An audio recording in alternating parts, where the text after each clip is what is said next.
Hey guys, Shane here from Amain Hobbies and very happy to be back with you for Tech Talk, and today we'll be doing a product test and review of the Kyosho RB6.6. So let's have a close look inside.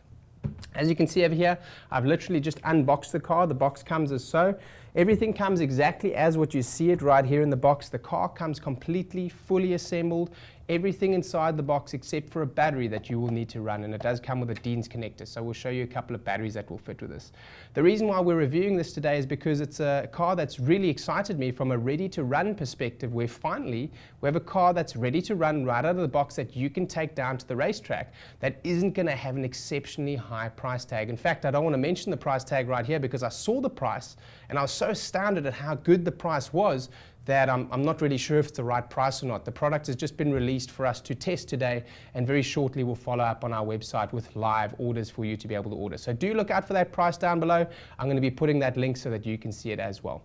Well, let's look at why the car excites me. Now, it is a ready-to-run, like I said, and many ready-to-run cars out there, you've got an either or. You've basically got a ready-to-run car that's going to be good enough for anything that you want to do outside, whether it be bashing, but it's not going to be a very race-orientated vehicle. Alternatively, you're going to have the kit car, which is made particularly for racing, but of course takes a lot of time, a little bit of technical expertise to be able to set these cars up, and of course a little bit of know-how as well if you've never done one of these vehicles. So now we really have something in between that's going to be inexpensive, it's going to be a good quality, ready to run, and it comes with everything exactly as what you see in the box, ready to go, ready for you to go to the racetrack. So let's have a look inside over here, because it comes, like I said, exactly like this out of the box. I'm going to remove it. The body is pre-done like this. I was going to say pre-painted, but it's not really paint. If you have a very close look at it, it looks like some kind of a vinyl wrap, I think. I speak under correction. So comment down below if you know something that I don't. I think that is a vinyl wrap with some stickers that they've done there. I'm not 100% sure, but a nice little paint job. So it's going to come out exactly like that. In removing that, I've already removed the battery tray over here. I was just giving a little bit of a test a second ago. It does take a standard size battery, and you can run a Shorty pack in it if you want to. And I believe there are options for you to move this ESC as well. So if you want to move the ESC closer to the back, you can mount it up on this waterfall, I believe. And there are some other additional parts and a shorter battery strap that then comes with that. Comes inside of the box as well. But as stock out of the box comes with a longer battery strap, those 2 pin connectors that come over here for connecting those right in the front, and of course it had one little pin over here which I didn't show yet. I removed those as well just for ease of this video, which goes in the front of the car over here to keep the body on. So as you can tell, right out of the box, I mean, it's a really nice looking car. It has an aluminum chassis. It has some big bore shocks as well. The shocks are made out of PVC, they are plastic, but at least they are the big bore shocks, and they are oil-filled shocks as well. So that is a race option, which I really, really, really like. It's going to make your shocks a lot more tunable, and also we see some other tunability options here in your camber, as well as steering links, and also in the back over here in your camber links, where a lot of ready-to-runs do not come with these links. They in fact come with solid plastic bars, which cannot be changed, meaning you can't tune the angle of camber or steering or tow if you want to do that. With this car, it looks like you're going to be able to do that, so that is great. Right off the bat, we do get here quite a nice servo. I was quite well impressed by the response time of the servo. I'm going to have a look a little bit more into that servo. I don't know too much about the actual servo itself. I haven't seen it before in person, but I was very impressed by its response time.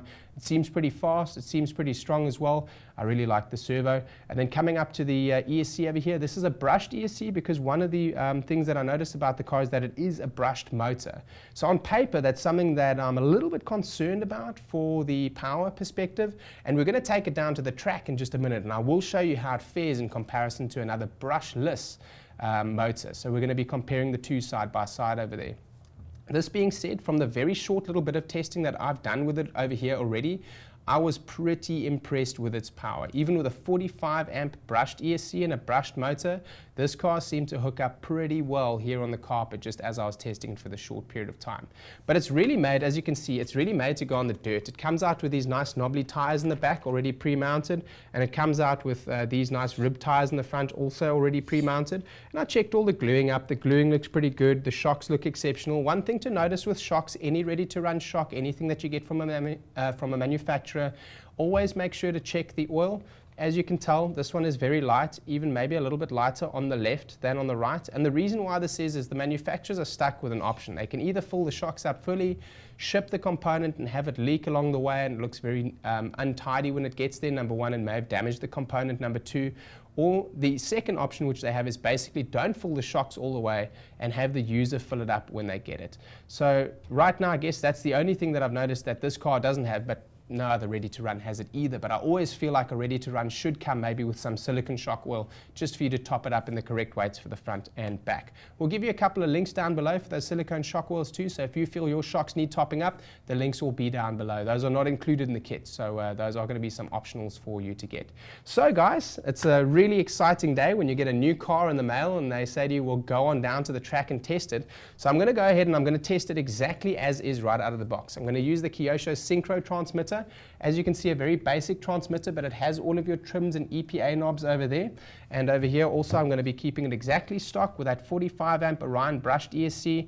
Great servo over there. You've got your synchro receiver over there as well. I'm going to be running a pretty stock battery pack over here, so nothing over the top, so something that would be inexpensive to be in line with the car as well. And then what I'll do is I possibly may do another test, either side by side with another vehicle that is brushless, or I may fit a brushless system into this to see how it performs. I'm pretty excited by the gearing system as well.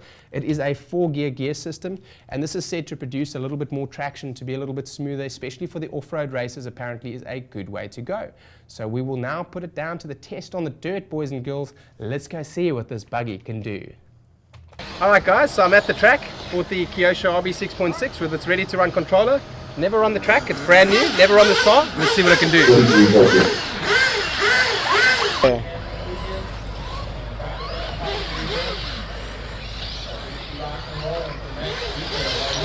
That'll be a good little...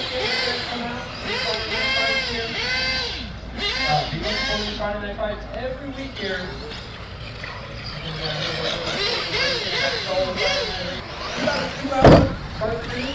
Nice.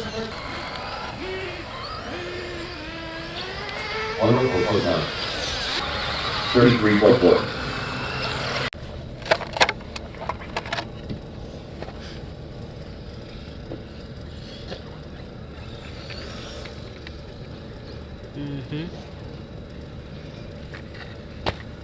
Cool. So alright, so we're back from testing the car, and I have to say after that little run over there, I did take it on turf and we took it on the dirt as well, but the footage from the dirt didn't come out so well. So I'm going to tell you a little bit about the dirt as well as of course what you saw on the turf. So right out of the box guys, just to let you know, I didn't do anything to the car at all. We took it out, we ran it exactly as is.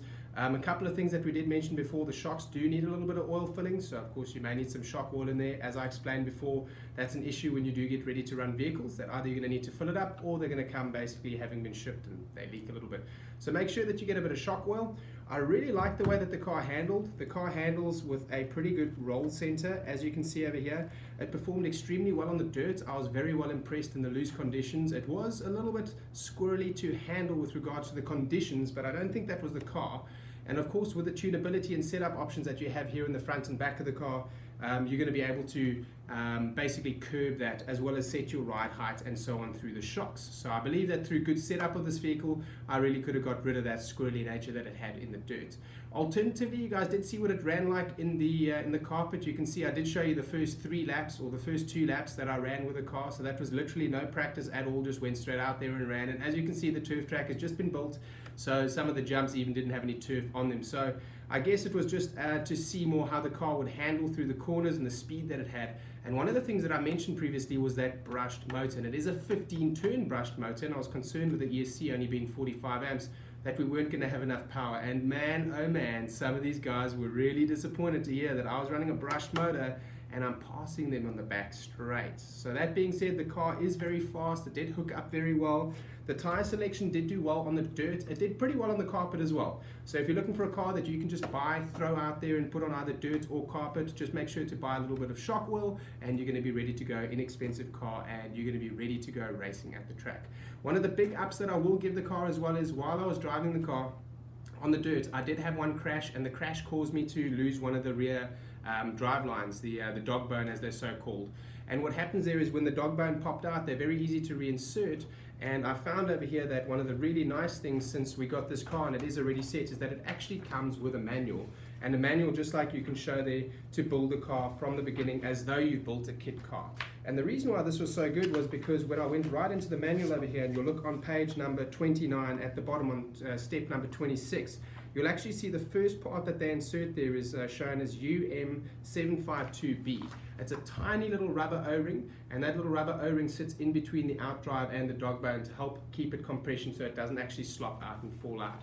So I guess the reason why I'm mentioning that part is quite simply put because that little O-ring, if your dog bone does pop out, it's a tiny little O-ring, so it's a very good chance that it's going to go out on the track somewhere. Just make sure that you get a couple of spares.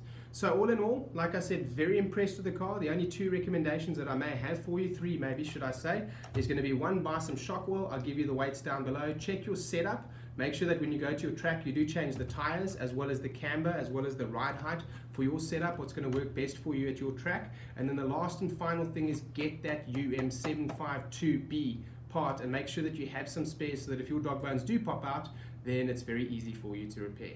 So guys, like I said, very impressed with the car. I'd like to know what other cars you'd like for me to do some comparisons on, so like, comment, share, and give me some comments down below, guys. Shane here from Amain. You have a lovely day. Until next time, keep it racing.